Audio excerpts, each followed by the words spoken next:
premier, l'hypothèque de second rang, c'est quoi? Alors, donc ça peut sembler un peu compliqué, mais une hypothèque, qu'est-ce que c'est? C'est une garantie, une sûreté réelle sur un actif. C'est-à-dire que le propriétaire de l'actif continue de posséder le bien, mais que le prêteur peut forcer la vente du bien en cas de défaut de l'emprunteur. En gros, si l'emprunteur ne rembourse pas son emprunt, on peut le forcer à vendre l'actif. Alors, sur quel actif peut porter cette garantie? Il faut savoir que cette garantie peut porter sur tout type d'immeuble, que ce soit une maison, un appartement ou bien un terrain. Il y a différents types en fait d'hypothèques. On peut parler d'abord de promesse d'affectation hypothécaire, c'est-à-dire que l'emprunteur s'engage à hypothéquer le bien à la demande du prêteur. On peut aussi parler de mandat hypothécaire. Dans ces cas-là, le prêteur peut à tout moment hypothéquer le bien.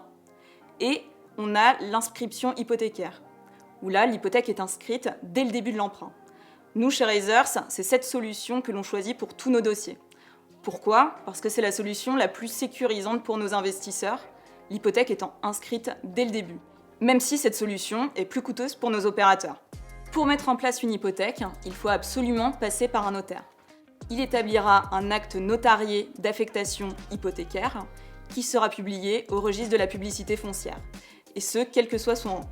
Donc c'est quoi ensuite un rang hypothécaire? Donc il faut savoir que plusieurs prêteurs peuvent avoir une hypothèque sur le même bien.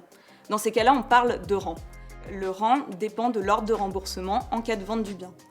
Ainsi, une hypothèque de premier rang, ce sera la première inscrite et c'est également la première remboursée en cas de vente. Pourquoi est-ce que chez Raizers, on utilise souvent l'hypothèque? Donc il faut savoir que c'est une solution très sécurisante pour nos investisseurs. Déjà, dans un premier temps, car lorsque l'on a une hypothèque, on est forcément au courant en cas de vente du bien. C'est-à-dire que l'opérateur doit demander l'accord de Raizers en cas de vente et on peut exiger le remboursement de l'emprunt dans le cadre de cette vente. Ensuite, il faut savoir que les fonds transfèrent directement du notaire vers Raizers. Ils ne passent donc pas par l'opérateur, ce qui est aussi très sécurisant pour nous. Et ensuite, dans un deuxième temps, il faut savoir qu'une hypothèque, c'est un titre exécutoire. C'est-à-dire qu'on n'a pas besoin d'un juge pour la mettre en place. Donc, en cas de défaut de notre opérateur, on va pouvoir effectuer une saisie immobilière qui va entraîner la vente du bien, que ce soit aux enchères ou à l'amiable, pour ensuite permettre le remboursement de nos investisseurs.